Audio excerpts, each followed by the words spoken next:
C'est dans cette ambiance d'Ahmed Picardie que le tome 1 des proverbes africains au développement personnel et leadership est officiellement mis sur le marché du livre béninois ce samedi 2 mars 2019 à Bénin Royal Hôtel de Cotonou. Une centième humaine est un arbre qui ne porte pas de fruits. Comment vous le comprenez? Qui veut se jeter à vous? Son auteur, Marcelin Sénapon Gandonou, qui n'est pas à son premier geste, a mis en parallèle dans les lignes de son bouquin 21 proverbes et sagesse africains avec des principes de développement personnel et leadership. C'est un plaisir, il faut dire que cette œuvre-là, c'est mon 10e. Et l'orientation qu'on donne à cette œuvre est quand même une orientation spéciale parce que nous faisons le parallèle entre les proverbes africains et en plus le leadership et le développement personnel parce que jusqu'alors c'est une problématique qu'a plus saisi les auteurs occidentaux. Mais les principes de leadership et de développement personnel étant contenus également dans nos proverbes et sagesses africains, je me suis donné comme objectif de pouvoir faire ressortir ces principes-là à travers les proverbes en faisant le parallèle.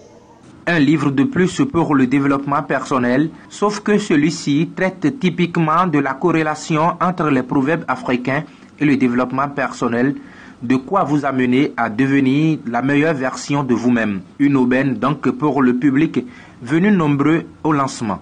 Je suis venu au lancement de cet ouvrage à un double titre.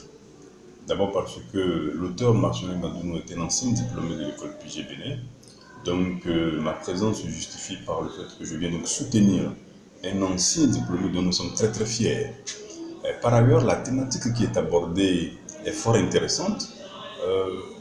Mettre en parallèle les proverbes de chez nous avec les principes de leadership, je trouve que c'est fort intéressant. Notre culture est riche. L'auteur a besoin d'être soutenu. C'est une œuvre magnifique qu'il fait. C'est pour cela que je suis donc venu pour le soutenir. C'est les mines d'or que nous devons chercher à découvrir et pouvoir les mettre en pratique.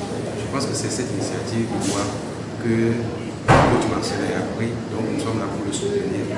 Étant donné que nous sommes en plus des jeunes africains, nous nous battons aujourd'hui pour que quelque chose puisse changer sur le continent, pour que nous puissions véritablement nous afficher sur le plan mondial, parce que l'Afrique a des richesses, tel que le professeur Odola Gessi l'a dit, l'Afrique a énormément de richesses.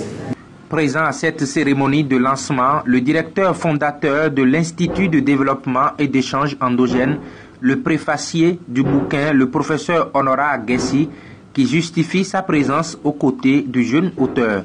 Toute initiative portant sur la culture, toute initiative portant sur le développement, toute initiative permettant aux Africains de se connaître m'intéresse au plus haut point. Et il se trouve qu'il y a 10 mois, j'étais déjà avec le même auteur à Lomé. Cette fois-ci, Obi est venu au Bénin, dans mon conseil, pour faire paraître, n'est-ce pas, et son livre. J'ai tenu à être de la partie, car c'est une excellente initiative.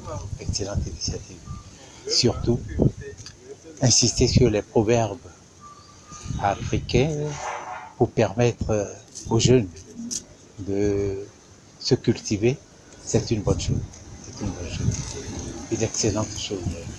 Pourquoi vraiment j'ai tenu à l'accompagner. On n'est pas orphelin d'avoir perdu père et mère, mais d'avoir perdu espoir. L'espoir, il y en a pour l'Afrique, et cela passe par le leadership de sa jeunesse, à l'instar de Marcelin Gandonou, à qui nous souhaitons un accueil chaleureux du public pour son bouquin.